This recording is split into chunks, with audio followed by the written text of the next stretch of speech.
So just recently, the LA Clippers were knocked out of the postseason in 6 games by the Phoenix Suns in the conference finals. For being honest, this was a pretty good year for the Clippers since they were coming off a really disappointing year in the prior season, but now they had a season where they actually surpassed their expectations, and in multiple series they were down, but they always came back, and it gave me a lot of respect for this team.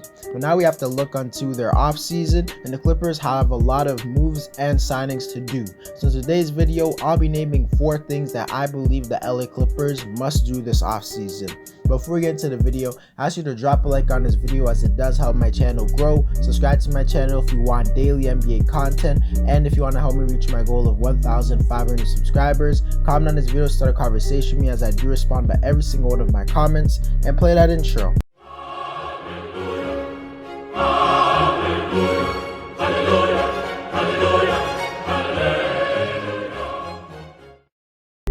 First thing the LA Clippers need to do this offseason is resign their superstar and best player in Kawhi Leonard. Because this offseason, Kawhi has the option to opt out of his contract, and he probably will opt out of his contract due to the fact that he could get just as much money but on a longer deal. And to be honest, although the Clippers have had a good postseason run, it's not going to be the same without Kawhi Leonard.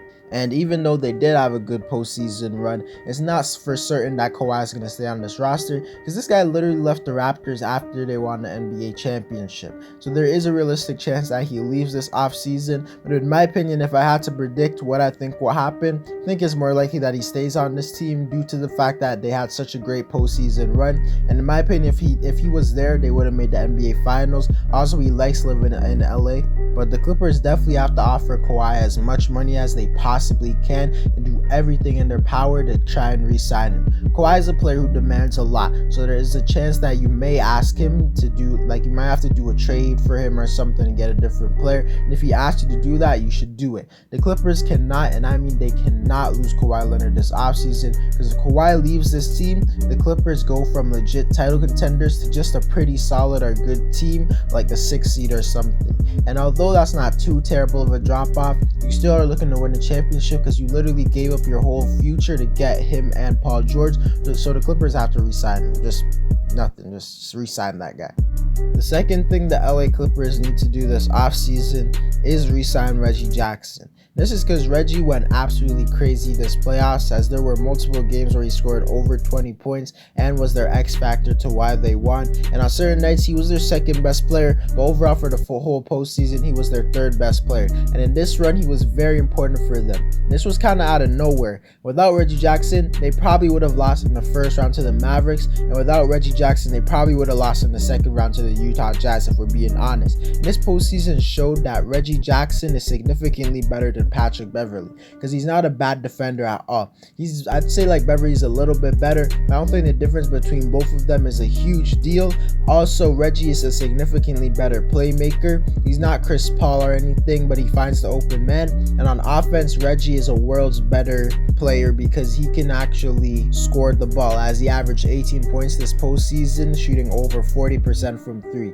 He has the ability to create his own shot against most defenders. He can attack the basket, and he's obviously a way better shooter because he literally shoots 40% from 3 while attempting a few threes off the dribble. So the Clippers need to re-sign a guy like him on their team, because for some reason I feel like if they don't re-sign him, they're gonna regret him, because I think he's this team's X factor, and I think with him on the team they're way better. And I think at this point it would be safe to say that Jackson is the Clippers' third best player. And although I don't think he's gonna be averaging 18 points next season on crazy efficiency, now that he has that confidence and the Clippers know what he can do, I could see him averaging somewhere around 14 to 16 points on good efficiency, and that could really help the Clippers. I would only re-sign Jackson if he's asking for less than 20 million, but if he's asking for more than 20 million, then maybe you should let him go. And if the money can't work, I think you should make a trade or something. Maybe trade Marcus Morris, Luke Kennard, Serge Ibaka, anything like that. Also to mention that the Clippers need to re-sign Nicholas Batum. He's really important to this team.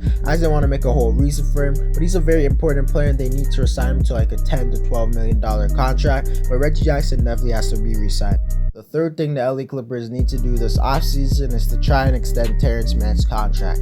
This is due to the fact that Mann had a very impressive playoff run where he was actually getting inconsistent minutes, but their coach and Tyronn Lue inserted him in the lineup in random but big moments. Because remember in that Dallas series he wasn't playing much, but then Tyronn Lue started to play him in Game 6 and 7, and especially in that Game 7 he played fantastic. Then in that series versus Utah Jazz he didn't really play until Game 6, and then in Game 6 he played pretty solid. Then in Game 7 where he truly shined, scoring 37 points. That was the biggest reason the Clippers won that series and that game. And then in the conference finals he played decently. So in my opinion the Clippers need to re-sign him, also due to the fact that I don't think Mann has superstar potential or anything like that, but I think he might have all-star potential. If I had to predict who he's going to be like in a few years, I would predict he's going to be a really good starter in the NBA. So I think they should try to re-sign him to a contract now that won't be as much as it will be when he breaks out as a player completely, because that would be a huge W. Because if they could sign him to like a $7 to $12 million contract now for the next 3 or 4 years, in those 3 or 4 years he's probably gonna have a season where he breaks out and plays like a really good starter or maybe even an all-star, and then the Clippers will have him on a bargain deal, and that move's gonna look really smart. And even if he doesn't pan out, I doubt he's gonna be like some bum player. He's gonna be a solid role player, and that's probably like what he's worth right now. This isn't something that they necessarily have to do since they do have Mann on contract, but I do suggest extending him because it could potentially help them out a lot in the future, and at the same time they'll just be keeping a very good player on their roster for the long run. The fourth thing this LA Clippers team needs to do this offseason is definitely prepare for Reggie Jackson potentially leaving. The way they could do this is by trading for another point guard who's just as good as Jackson, if not better. The way they could do this is by looking at guards like Kyle Lowry or Terry Rozier. In the case of Kyle Lowry, he is a free agent this offseason, but he's probably going to be demanding somewhere around $25 to $30 million a year. And obviously the Clippers, it would be really hard for them to sign him normally because they don't have that amount of cap space.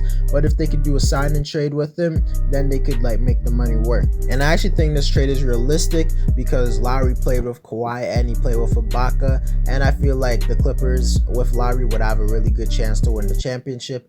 And I feel like Lowry might want to get out of the Eastern Conference because the Nets are there as well. And then if the move was ever going to happen, I think the Clippers should offer him Patrick Beverley's expiring contract and Luke Kennard's contract along with their 25th pick this year. If the Raptors ask for Terrence Mann, I would honestly trade him because he's not going to help you as much as Lowry will, but I don't think the Raptors are going to ask for Terrence Mann because I think they just want to get at least something in return for Kyle Lowry. And Lowry would really help this team. If Lowry's on this team even last year, even without Kawhi, they probably go to the NBA Finals and beat the Phoenix Suns. But the other guards that you should maybe look into get in is Terry Rozier, who's not as good as Lowry, but he's still a very good guard who could score at a great level. He was literally a 20 points per game scorer this season, and he did it on really good efficiency. Can space the floor out, handle the ball. Trading for him shouldn't be too easy, but it shouldn't be too hard at the same time. Rozier makes $19 million a year, so I think if they traded Patrick Beverley's expiring contract, the Clippers' 25th pick, along with Terrence Mann, a deal definitely could be done between the two teams. And Terry Rozier, I don't know if he could have necessarily made them like win that series versus the Suns, since he, like how Reggie Jackson was playing in the postseason is literally what Terry Rozier does in the regular season. But I think overall it would help because he's younger and he plays like that consistently the whole season. No disrespect to Reggie, but during the regular season he was not doing any of that. So if the Clippers could ever get any of those guys, they should definitely get them. But to conclude the video, the Clippers kind of have a lot of big moves to make this offseason in my opinion. I wouldn't be mad if they just ran it back for the same roster and like a similar one, because I feel like this team is a legit title contender and they could have made it to the NBA Finals this year. Also, before the postseason, I didn't really like the Clippers, but I gained a lot of respect for the team because of how much grit and determination they played with. Not saying I'm a Clippers fan, never that, but this team is really good and they could really make the NBA Finals next year if they re-sign Kawhi. I think Kawhi is probably going to stay on this team, but if he leaves, that would really suck. Anyways, guys, that's it for the video. Let me know what you think the Clippers should do this offseason. Drop a like on this video to help my channel grow. Subscribe to my channel if you want daily NBA content and help my goal of 1,500 subscribers. Comment on this video, start a conversation as I do respond to all of my comments. And play that intro.